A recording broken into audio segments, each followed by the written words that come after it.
po si Menel Antonio, 45 years old. Galing po ako sa Batangas Lipa na nagtrabaho po sa Baril bilang isang masakit. Hello po, magandang araw. Ako po si Audrey Clerigo, galing from Batangas City. Nagtrabaho sa Barin 6 years bilang waitress. Ngayon po, nakauwi po kami dito sa Pilipinas dahil po sa tulong ng repatriation.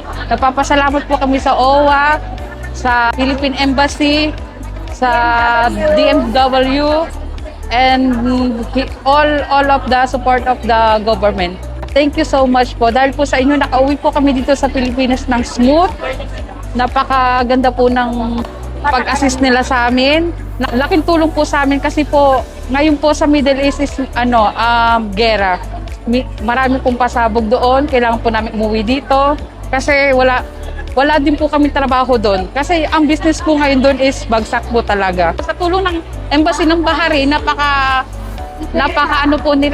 consistent. Araw-araw po sila nagre-remind na kailan kami uuwi.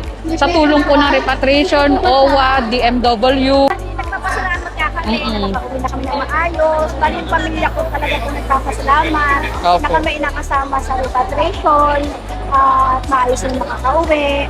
And then sila po ay masayang-masaya dahil ligtas kami sa sakuna at pera.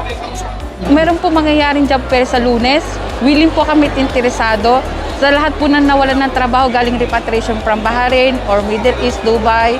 Ito po ay maganda opportunity para sa amin kung bibigyan po kami ng pagkakataon. Willing po kami magtrabaho. Kung bibigyan po kami ng pagkakataon, malaking tulong po sa amin, lalo na sa pamilya namin. Andito na po ako sa Pinas ulit after 6 years. Nakauwi, maraming salamat po sa lahat po ng tumulong sa aming OFW. Mabuhay po kayo. Maraming salamat po.